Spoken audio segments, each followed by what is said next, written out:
ano lang, itinginan lang. Pero baka may tanong kayo.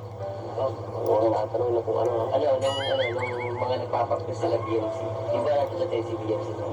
Bakit hindi ka makaindi tuwing magpapasin sa BMC tayo? Ngayon, magandang tanong yun. O, bakit di mo matiis si BMC? Hindi na po siya nakakapag-live nun eh. Tapos yung mga pabayaan na niya nun. Okay, maganda yun, maganda yun.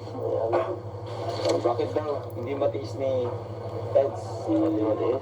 Nung practice niya. Pag-practice na, pag natin sundo, pag natin sundo. Number 1 priority eh.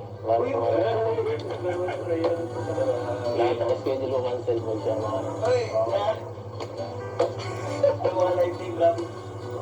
Wait kami dun. Sabi mo, live wala pa. Wala ba? Hindi na nakakapag-live. Alam mo na, pag di naka-live, Ano traffic?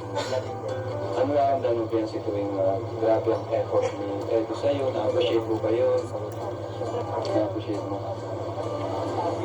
Gaya ng Pag-ano, pag-ahatid ko tingin siya lang siya po yung nag-o-offer po wala ng ticket. dito malalaman natin yung mga di natin alam, di ba? Off-cam. Kaya request ko ng mga viewers ito. Bira lang to eh. Bira lang tong makakwentuhan natin yun. Silang dalawa. Kasi napakala talaga nila kumbaga ay tawag yun, mysterious couple. Sila po yung tinatawag na mysterious couple ng Kalinga. Kasi ano ka eh, hindi mo talaga alam kung ano nangyayari. Di ba? Unlike sa ibang love team, talagang open sila. Malalaman natin agad. Pero itong dalawang ito, mapapaisip ka. Di ba? Pati kayo? Mapapaisip ka. Kumbaga, may thrill. May thrill. Malito talaga. May thrill. May thrill dito sa couple na to. Pero ito ang tawag ng revelasyon. Marami kasi nangyari yung time eh. Marami. Papasok pa yun lang. Oo nga. Para kay Els mo na. Tuwing kailan mo minsan nakaramdaman na may pag-asa ka kay BNC? Siyempre minsan may pinaparamdam ko sa'yo. Tuwing kailan yun? Ano yung nagugustuhan mo ginagawa niya na parang ginaganahan ka na ayos, may pag-asa ako. Simple lang, hindi naman ako siya nag-iisip kung anong pagka-alo-alo, di ako nag-iisip ng ganyan sa kanya ng sobra-sobra. Wala, basta maano lang, mula nung maalala lang ako. Ibang klase talaga si saka hindi siya yung hindi siya yung depression, hindi siya nag-depression, dito man. Ano ba yan? Ito po.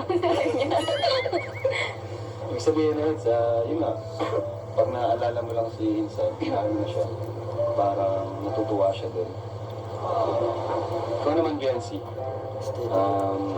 tuwing ano yung pinakagusto mo na ginagawa ni Insan, Edu, na talagang naramdaman mo na, ay, naramdaman niya, parang Or nag-update po. guys, i-update na guys!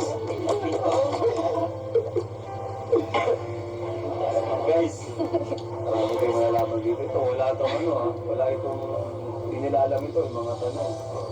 Talagang organic to. Pati ako, ngayon ko lang Bukas yan ng mga babae. magandang tanong yan. Magandang tanong kung nagsaselos ka daw. Hindi ka nagsaselos? Sinasabi niyo po sa kanya niya. Ay, updated ka ako lang. Updated nga pala. At least, okay lang sa'yo. Tiwala sa may tiwala ka sa kanya. Totoo yan ha. Hindi ka pa nagsaselos. Kahit dun sa ano? Kung saan po. Bakit? Ba't di ka nagselos kahit dun sa mga yung mga ini-issue sa kanya? Ayun. Bakit di ka nagsiselos dun sa mga ini-issue kay Eds? Or yung mga inaano sa kanya? Kasi yun nga po, meron. Sinasabi niya naman po sa akin kung ano yung gagawin niya. Tapos, May assurance. Wala, kaya wala, hindi ka nagsiselos. Ikaw ba? Nagselos ka na ba kahit konti? Sa mga, yun, mga kung medyo malapit sa kaibigan si minsan. Hindi mo naman natanong kung sino. Basta yes or no lang. Konti lang. May galayaan sa mga kung gusto niya gawin. So, pero kung sakaling ano ba, siyempre, ibang usapan na pag yung kayo na, di ba? Iba na yun. Wala na siyang, hindi ka na niya pwedeng, kumbaga, pag nagselos ka, pwede ka na magreklamo kasi sila na eh. Pero sa ngayon kasi,